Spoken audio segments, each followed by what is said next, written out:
కాకుండా ఎప్పుడైతే ఇదంతా గట్టిగా నొక్కారో అది పోయి అది ఆరింది, గట్టిగానే ఉంది లడ్డు, కానీ టేస్ట్ తేడా వస్తుంది ఆటోమేటిక్.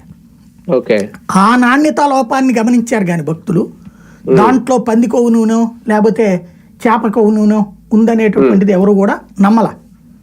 100కి 90 మంది నమ్మల. మేబీ పార్టీల అభిమానులు నమ్ముండొచ్చు. అవును అవును. కాకపోతే అంటే ఒక ప్రచారానికి ఒక 4 రోజుల పాటు హడావుడికి అయితే పనికొచ్చింది. వాస్తవంగా దేవుడు ఆపాడు ఒక రకంగా సుప్రీంకోర్టు జడ్జి గారి రూపంలో, అంతే అంతే. సార్, ప్రధానంగా ఈ ఇయర్ లో భారతీయ జనతా పార్టీకి, ఎందుకంటే ఒక రాష్ట్ర కేబినెట్ లో ఒక మంత్రి పదవి, కేంద్ర కేబినెట్ లో ఒక మంత్రి పదవి, అంటే కూటమి ప్రకారం చూసుకుంటే 2 వచ్చినాయి అనుకోండి, 3 వచ్చినాయి అనుకోండి కేంద్రంలో.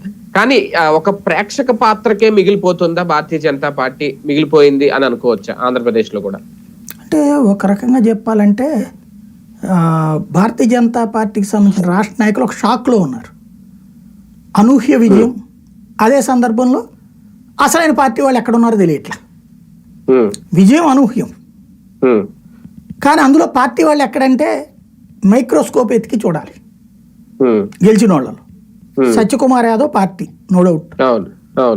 Srinivas Varma party, no doubt. అతని పేరేంటి, పార్థసారథి, పార్థ డెంటల్, ఆయన కర్నూలు జిల్లా నుంచి గెలిచాడు కదా, ఆయన పార్టీ. మిగతా వాళ్ళలో చూస్తే ఎక్కువ మంది బయట నుంచి వచ్చినటువంటి వాళ్ళు. ఆ వచ్చిన వాళ్ళు నిజంగా పార్టీ పట్ల విధేయతతో ఉన్నారా? సుజనా చౌదరి, సీఎం రమేష్ లాంటి వాళ్ళని తీసేయండి, వాళ్ళు కన్విన్స్ చేసుకోగలిగారు.